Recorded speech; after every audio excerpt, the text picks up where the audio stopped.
Video ഒന്ന് കണ്ടു നോക്കൂ. ഒരു രക്ഷയില്ലാത്ത വീഡിയോ ആണ്. ഒരമ്മയും മോനും തമ്മിലുള്ള ഒരു സ്കിറ്റാണ്. ഞാൻ ഒരുപാട് തവണ കണ്ട് ജീവിച്ചതാണ്. എന്തായാലും ഇഷ്ടപ്പെടും. അവസാനം ചെറിയൊരു ട്വിസ്റ്റും ഉണ്ട്. കണ്ടു നോക്കൂ. തലമുറകളായി കൈമാറി കിട്ടിയ സ്വത്താണല്ലേ? അതെ രാമി. എങ്കിൽ ഈ മണ്ണിനടിയിൽ 1000 വർഷം പഴക്കമുള്ള നിധിശേഖരമുണ്ട്. അത് പുറത്തെടുത്താൽ നിനക്ക് കോടീശ്വരിയായി വാഴാം. നിങ്ങളെ പഠിച്ചാൻ അവിടെ എത്തിക്കും കേട്ടോ. ആയി പോലെ ഞാനെന്താ തിന്നുവാനോ കുടിക്കുവാനോ ഉണ്ടോ നോക്കട്ടെ അടുക്കളയിൽ. രാമിയോട് പറഞ്ഞും പോയി. ഇവിടെ ഒന്നും ഇല്ലല്ലോ. പൊറോട്ട തിന്നുവോളി.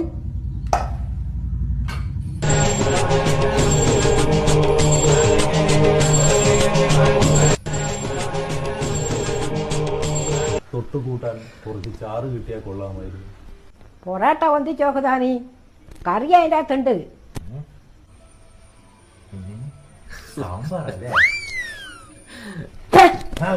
അന്നിന്റെ ഇതിലെ പൊന്നിന് കണ്ടില്ലല്ലോ. പൊറോട്ടന്റെ ഉള്ളിലെ കറി കണ്ടിട്ടില്ല. എടുത്ത താമിയാടാ. എടുത്ത താമിയാടാ. താമിയാടാ. ഞാൻ അന്യാ പറഞ്ഞു. എന്റെ മോനെ ഇങ്ങനെയാ പോന്നു.